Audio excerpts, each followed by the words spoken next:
আমার বাবার বাড়িতে 10টা রুম আছে, তবুও স্বামীকে নিয়ে থাকার মতো জায়গা হলো না ওই বাড়িতে। বিয়ের 2 বছর পর স্বামীকে নিয়ে বাবার বাড়িতে গেলাম। ভাবিরা আমাদের দেখা মাত্রই মুখ বাঁকা করে ফেলল। বুঝলাম আমাদের আশাতে ওনারা খুশি হয়নি। আমি 3 ভাইয়ের একটা মাত্র বোন ছিলাম, খুবই আদর। এক কথায় আমি সবার চোখের মণি। কিন্তু চোখের মণি আমি ততদিনই ছিলাম যতদিন আমার বাবা মা বেঁচে ছিল। আমার বিয়ে হয় পারিবারিক ভাবেই। স্বামী সরকারি চাকরি করেন।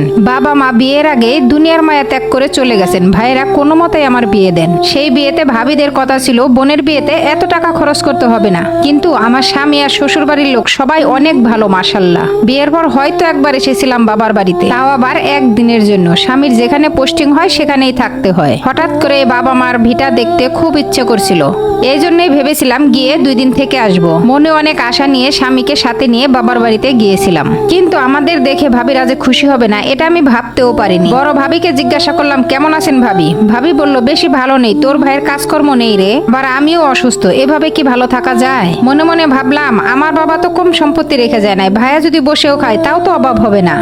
যাই হোক, ভাবিকে বললাম, চিন্তা করেন না ভাবি, আল্লাহ সব ঠিক করে দিবে। মেজো ভাবি তো আমাদের দেখে রুমেই চলে গেল, আর ছোট ভাবি আমাদের বলল, কি মনে করে আসলে স্বামীকে নিয়ে?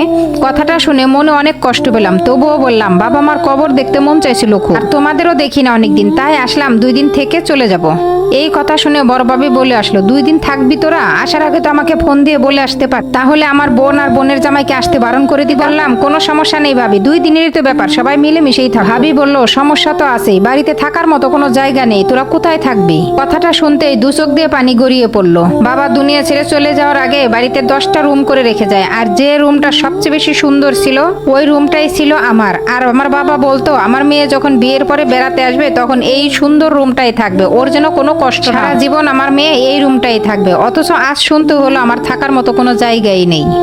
আমার স্বামী চুপ করে দাঁড়িয়েছিল, আমাদের বসতে পর্যন্ত দেয়নি।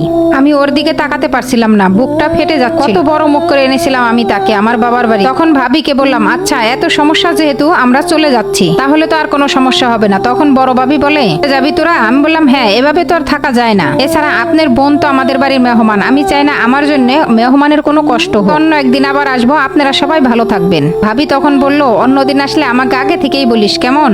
চোখের পানি ফেলতে ফেলতে বাড়ি থেকে বের হয়ে আসি, আর ভাবতে থাকি, ছোটবেলায় আম্মুকে বলতাম এটা আমার বাড়ি, আর ভাইয়াদের বলতাম আমি এই বাড়ির মালকিন। আসলে এসব কথাগুলো ছোট থাকতেই মানায়। ভাবিরা আসার পরে বাড়ির মেয়ে হয়ে যায় পর। চলে আসার সময় বাবার কবরের পাশে দাঁড়িয়ে চিৎকার করে বলি, ও মা, ও বাবা, দেখো তোমার মেয়ের একটু জায়গা হলো না, আমার জন্য কত সুন্দর একটা রুম বানিয়ে রেখে গেছো, থাকলে আজকে আমার হয়তো এই দিনটা দেখতে হইতো না, আর কোনোদিন আসবো না এই বাড়িতে। তোমাদের কথা মনে পড়লে যাই নামাজে বসে আল্লাহর কাছে কাঁদবো, তবুও এই স্বার্থপরদের বাড়িতে আর আসবো না। এই কথাটা আমাকে এক আপু লিখে পাঠিয়েছেন। বাবা মা আসলে যতদিন বেঁচে থাকে ততদিনই বাবা মার বাড়িতে মেয়েদের কদর থাকে। এরকম ঘটনা অনেক পরিবারেই দেখা যায়। বিয়ের পর যখন মেয়েরা স্বামীকে নিয়ে বাবার বাড়িতে বেড়াতে আসে তখন অধিকাংশ ভাবিরাই এরকম ব্যবহারটাই করে। সব ভাবি আবার খারাপ নয়। আরে হিস্টোরিটা যদি আপনাদের ভালো লাগে জানাবেন, এরকম হিস্টোরি যেন আরো দিতে পারি।